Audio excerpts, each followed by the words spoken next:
It's definitely easy to get lost in the weeds when you're buying a vacuum cleaner. There are so many options. So, how do you know which one is the right one for you? So, the other day I was at the store and it made me laugh because I saw a mother and her son shopping for what I'm assuming his first vacuum cleaner. He's going off to college, but his reaction made me laugh because it was generally the same as my reaction was when I was about 19. A vacuum is a vacuum. So it got me thinking, and the reason I wanted to make this video, a lot of people in general don't know how to choose the proper vacuum. So let's talk about it. The first question you need to ask yourself is, what type of flooring will this vacuum be used on? If you have hardwood floors, you don't want to go with a canister vacuum because those wheels, you risk scratching the floors. You also don't want to go with an upright vacuum because, again, you can risk scratching those floors. Your best bet would probably be, if you have the budget for it, a backpack vacuum with a soft bristle brush. That way, the only thing that is touching that wooden floor is the fine bristles and nothing else. That's very important.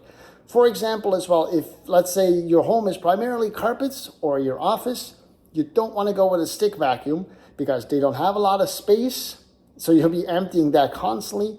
They don't have a lot of runtime unless you can do it in 30 minutes, and they don't have a lot of suction. The next thing you have to ask yourself is, do you have pets? So that's a big one because there's a lot of vacuums out there, but some are created for pets and others are not. If you use a regular vacuum that is not designed for pets, you're gonna spend most of your time cleaning out the brush roll, you're gonna be dealing with clogged filters, and you're gonna deal with a vacuum that starts smelling like your lovely pet after a while. So that's something important to keep in mind. Another thing to ask yourself is, are filters important to you? So that depends if you or somebody else in your home or office space has allergies, because certain vacuums, the more expensive ones, have fancier filters. They usually have 3 types of different filters.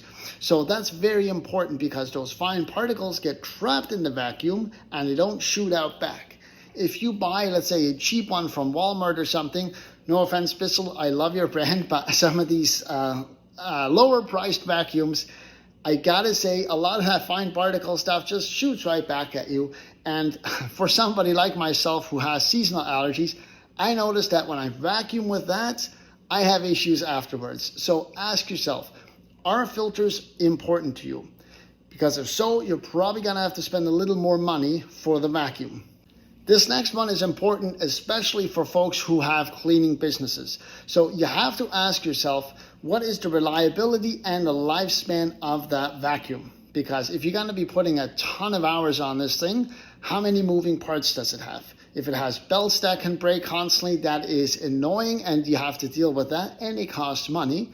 And you also got to ask yourself, like, if you run it, let's say for 8-9 hours a day, how long can you do that before it burns out? You got to ask yourself all these questions because you want to make sure you buy the proper vacuum because vacuums are not cheap. So how long can you run it for? How many moving parts does it have? Is it the right fit? Will this last for your company? Will it last for your home? Focus on the lifespan and the reliability of the vacuum. That is very important. Next on the list, what size vacuum do you actually need? So focus on how much dirt can you pick up with the vacuum before you have to empty the bag or the canister. Focus on the width path of it. How much area can you cover with one go? If it's a small vacuum and you have a massive space, you might want to reconsider the size of the vacuum. So really focus on the size of the vacuum, because that is important for when you're using it, and it's important for how long it'll take you to get the task done.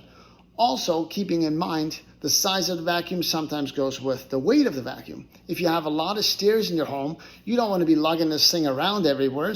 And if it's hard on your lower back, you might want to consider a model that is a little lighter in weight and smaller in size. What are you going to pick up with your vacuum? So primarily, what will you be vacuuming? That is an important thing to keep in mind because, just for example, construction dust will clog up majority of vacuums. The filters will get clogged up. the machine will overheat and you can dump it in the garbage. So you gotta focus on that. Certain folks with fireplaces, if there's ash or something like that, and you pick up a lot of that stuff in a regular vacuum, you won't be able to use that for very long before you have to buy a new one. If you're planning on picking up something like food spills from your kids or something like that, that will be different versus vacuuming up a lot of pet fur. So you got to focus on what primarily will be cleaned so you can get the right vacuum with the right filter with the right attachments. That is very important.